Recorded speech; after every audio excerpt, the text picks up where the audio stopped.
पूरी घटना की उच्च स्तरीय जांच के आदेश हमने दिए हैं। विशेष रूप से जो मैंने जानकारी मुंबई महानगर पालिका के आयुक्त से प्राप्त की है, उसमें करीब 1980 में इस ब्रिज का निर्माण हुआ था और पिछले साल जब मुंबई में दुर्घटना हुई थी उस समय सारे फुटओवर ब्रिज, चाहे वो रेलवे के हो चाहे महानगर पालिका के हो, इनका एक स्ट्रक्चरल ऑडिट करने का आदेश दिया गया था और इस पुल का भी स्ट्रक्चरल ऑडिट किया गया था। और जो जानकारी मुझे कमिश्नर ने दी है उसमें इसको स्ट्रक्चरल ऑडिट में फिट पाया गया और कुछ माइनर रिपेयर्स कहे गए थे।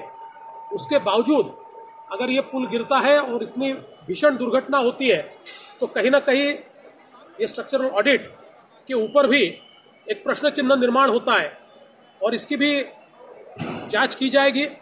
स्ट्रक्चरल ऑडिट अगर गलत किया गया है, उसका रिपोर्ट अगर ठीक नहीं आया है, उसमें अगर कोताही बरती गई है तो निश्चित रूप से ये एक सदोष मनुष्यवध का ऑफेंस भी इसमें दाखिल किया जाएगा और जो माइनर रिपेयर्स कहे गए थे वो कहाँ तक किए गए, इस बात की भी जानकारी ली जाएगी।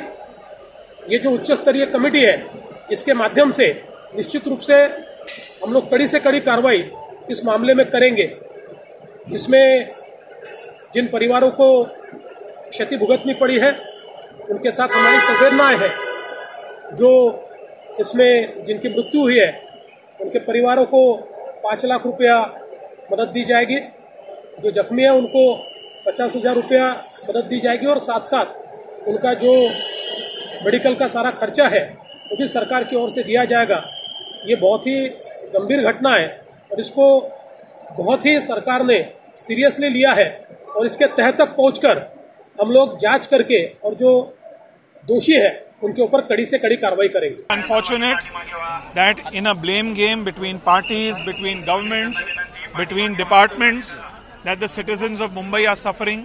The citizens of Mumbai, the armed Mumbaikar, does not deserve fighting between political parties. We will learn a lesson when the officers and the guilty ministers, politicians who have indulged in negligence are booked under, as I said, Section 302 of the IPC, which amounts to murder. देखिए, ये इसका जवाबदार है Mumbai municipal corporation और state government. Elphinstone road का जब bridge गिरा तब वहाँ पहुँचे थे, हमने देखे थे लाशों के ढेर लग गए थे। तब भी हमने सरकार को कहा था कि जितने भी इस तरह के मुंबई में ब्रिजेस है उसकी मरम्मत की जाए जल्दी से जल्दी, मगर सरकार के कान में जू तक नहीं रहेगी। 35,000 करोड़ रुपये का मुंबई बीएमसी का बजट है, ये बीएमसी के अंडर में आता है। ये हजारों लोग यहाँ से ट्रैवल करते हैं। 10 मरतबा सरकार को पता है कि ये हादसा हो सकता है, मगर सरकार ने कुछ नहीं किया। 6,000 करोड़ रुपया सरकार के पास है मॉन्यूमेंट बनाने के लिए, मगर सरकार के पास इतना रुपया नहीं है कि लोगों की सेफ्टी की परवाह करे, क्योंकि बार बार सरकार को बोलने से भी कुछ नहीं हो रहा है। आज इनकी जाने चले गई, अगर किसी की और सरकार आएगी मुआवजा दे देगी, मगर जान तो वापिस नहीं आएगी। पब्लिक सेफ्टी के लिए क्या कर रही है सरकार? कुछ भी नहीं। अब सस्पेंड करके भी क्या होगा?